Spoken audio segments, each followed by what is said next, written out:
क्या आप लोग जानते हैं कि आपके पास राइट है to ask for free drinking water inside a movie theatre.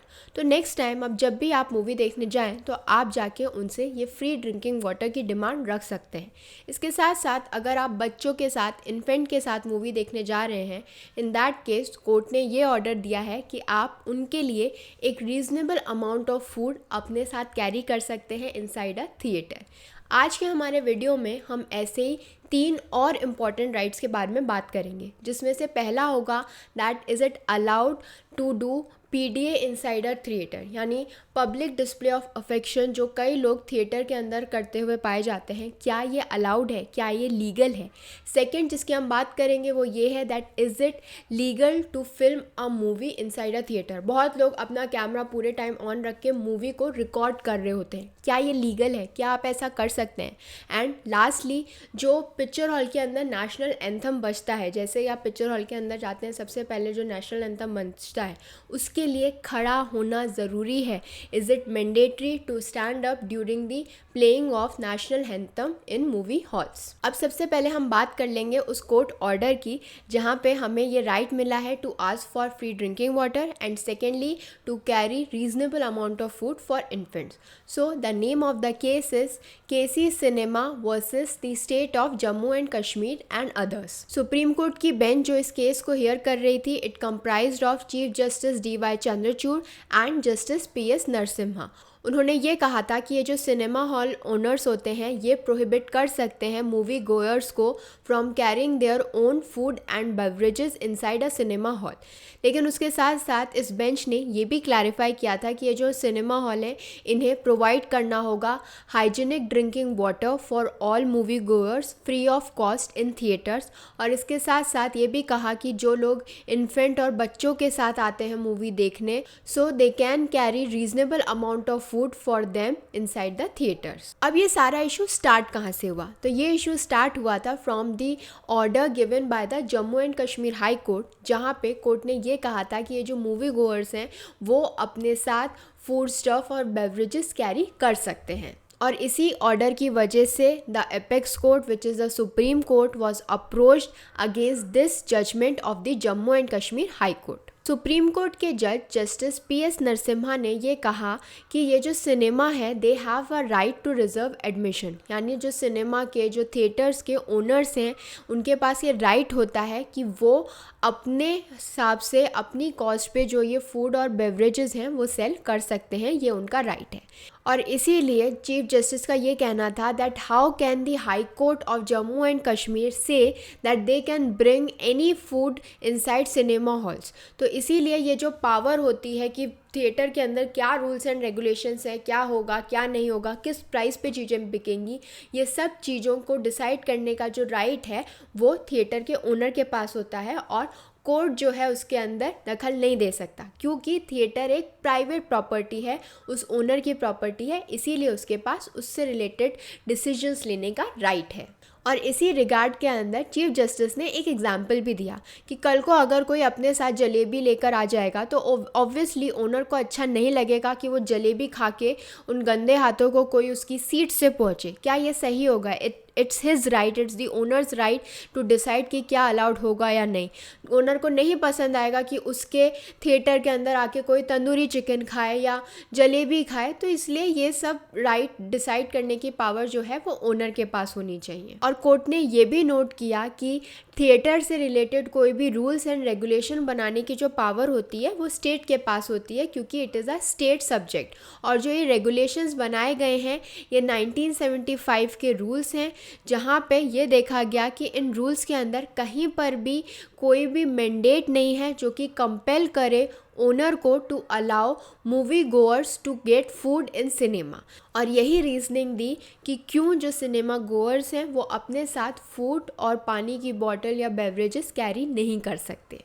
और चीफ जस्टिस ऑफ इंडिया ने यह भी कहा that high court has transgressed the limits on the exercise of its jurisdiction and imposition of such directions would affect the legitimate rights of theatre owner.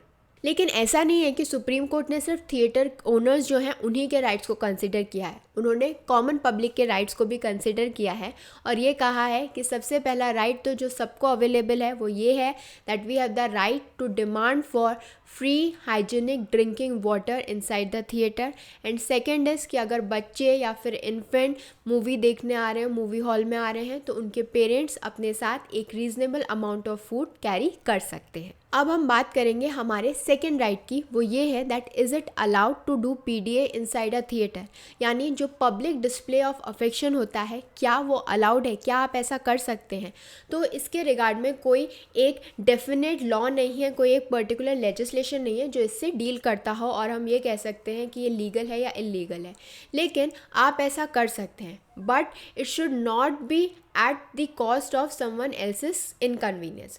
तो जो section 294 of Indian penal code है वो ये कहता है कि अगर आप कोई भी ऐसा एक्ट कर रहे हो जो दूसरों के लिए इनकन्वीनियंट है, दूसरों के लिए ऑब्सीन है और आप ऐसा कुछ पब्लिक प्लेस पे कर रहे हो, इन दैट केस उस पर्सन को जो है पनिशमेंट मिलेगी। वो पनिशमेंट जो है 3 महीने की हो सकती है और उसके ऊपर फाइन भी लग सकता है।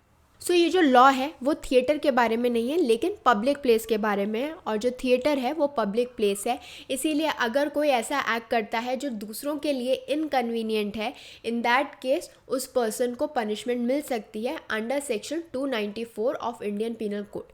इस रिगार्ड के अंदर एक केस भी है जहाँ पे सेम बात कही गई थी कि वैसे तो ठीक है आप कर रहे हो, इट इज़ अलाउड, ऐसा कोई लॉ नहीं है कि इट इज़ इलीगल, लेकिन अगर दूसरों को कन्वीनियंस नहीं है, दूसरों को अजीब लग रहा है, they are feeling uncomfortable inside the theatre, in that case it will be punishable. और जो नेम ऑफ द केस है वो है A&B versus state of NCT of Delhi and another. ये 2009 का केस है जहाँ पे ये बात कही गई थी। तो इन शॉर्ट में बोलूँ, yes PDA is allowed inside the theatre, illegal नहीं है, लेकिन हाँ आप अपनी लिमिट्स में करें ताकि दूसरे को अनकंफर्टेबल ना लगे। Now we will move to our third right which is it allowed to film a movie inside a theatre. हमने कई बार मूवी थिएटर के अंदर लोगों को पूरे टाइम अपने कैमरे से मूवी बनाते हुए देखा है। क्या ये लीगल है? नहीं, इट इज़ नॉट लीगल। ये जो हमारी मूवीज़ होती हैं most of them are registered under the copyright act, और कॉपीराइट होल्डर की परमिशन के बिना जो है कोई भी इन मूवी को जो है कॉपी नहीं कर सकता, और कोई भी अगर ऐसा करता है then in that case the copyright holder has the right to take action against them under the copyright act 1957। अब इस राइट के बारे में मैं क्यों बात कर रही हूँ, उसका रीज़न ये है कि हम जो अपना इंटरनेट है वो रेगुलर बेसिस पे यूज़ करते हैं, और इंडिया के अंदर जो इंटरनेट यूज़र्स हैं वो डेली टॉरेंट साइट्स जैसी साइट्स को यूज़ करते हैं to access a range of entertainment. So you can say that Indians form the largest groups to download Indian copyright content from torrent sites, और इसमें भी बैंगलोर, दिल्ली और मुंबई के अंदर maximum level of illegal downloading देखी गई है। सो कोई भी पर्सन जो इस तरीके की फिल्मिंग करता है, मूवीज़ को बनाता है, ही और she will be punished under section 63 of the copyright act. So ये जो सेक्शन 63 है वो ये कहता है दैट एनी पर्सन जो कि इंटेंशनली वॉयलेट करता है कॉपीराइट को या फिर असिस्ट करता है in violating the copyright, then in that case that person will be punished. इसके लिए जो पनिशमेंट मिलेगी it shall not be less than 6 months but which may extend to 3 years, and with fine, जो fine है it shall not be less than 50,000 rupees, जो कि 1 लाख रुपए तक एक्सटेंड भी हो सकता है। नेक्स्ट सेक्शन जिसके अंदर उन्हें पनिशमेंट मिल सकती है वो है सेक्शन 65। सेक्शन 65 ये कहता है कि जो भी पर्सन इंटेंशनली इस तरीके के वीडियोस बना रहा है या फिर डुप्लीकेट कॉपीज़ बना रहा है of the copyright work, in that case that person will be punished, और जो पनिशमेंट उन्हें मिलेगी it may extend to 2 years and shall also be liable to fine. Now we will talk about our last right, which is that is it mandatory to stand up during the playing of national anthem। तो जब भी अब हम movie theatre के अंदर जाते हैं national anthem बजता है, लेकिन क्या ये हमारी ड्यूटी है या फिर ये एक कंपल्शन है कि जब नेशनल एंथम बजे तब हम खड़े हों ही, इज़ इट कंपल्सरी? तो मैं बता दूँ लॉ जो है इस बारे में साइलेंट है, वो कुछ स्पेसिफिकली नहीं बता रहा है कि पनिशमेंट मिलेगी या नहीं मिलेगी। सबसे पहले हम बात करते हैं origin of of this law कि ये कहाँ से लॉ आया था।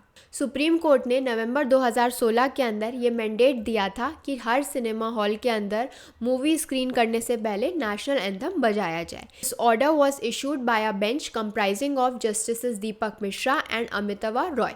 ये जो ऑर्डर उन्होंने दिया था, इसके पीछे का जो लॉजिक था वो ये था that they wanted to instil a sense of committed patriotism and nationalism. और इसीलिए उन्होंने ये कहा था that all the cinema halls in India shall play the national anthem before the feature film starts and all present in the hall are obliged to stand up to show respect to the national anthem. और ये 2016 के अंदर order दिया गया था। और court ने ये भी कहा था कि थिएटर के जो एंट्री और एग्ज़िट डोर्स होते हैं वो क्लोज रहने चाहिए जब नेशनल एंथम बज रहा है, ताकि कोई भी उस समय किसी भी तरीके का डिस्टर्बेंस ना क्रिएट कर सके which will amount to disrespect to the national anthem.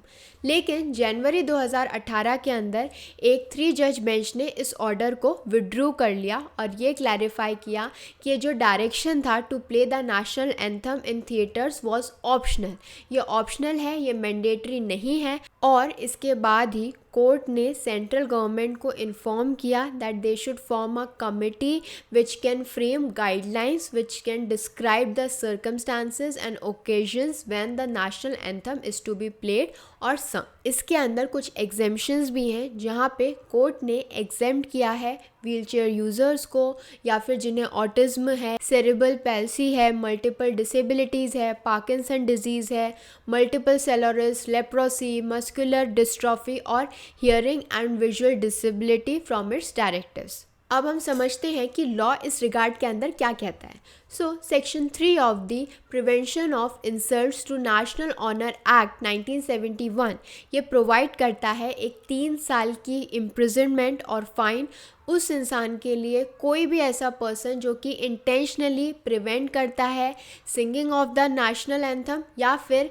जब नेशनल एंथम बज रहा है उस समय कोई भी डिस्टर्बेंस कॉज करना, या फिर कुछ भी और कुछ गाने लगना जिससे जो हमारा नेशनल एंथम है उसकी बेइज्जती हो या उसके बजने में कोई भी डिस्टर्बेंस हो। और इसके अलावा हमारे पास है आर्टिकल 51A जो कि ये कहता है कि ये हर सिटीज़न की ड्यूटी है that they abide by the constitution, और वो रिस्पेक्ट करें अपने कॉन्स्टिट्यूशन के ideals, institutions, national flag and national anthem.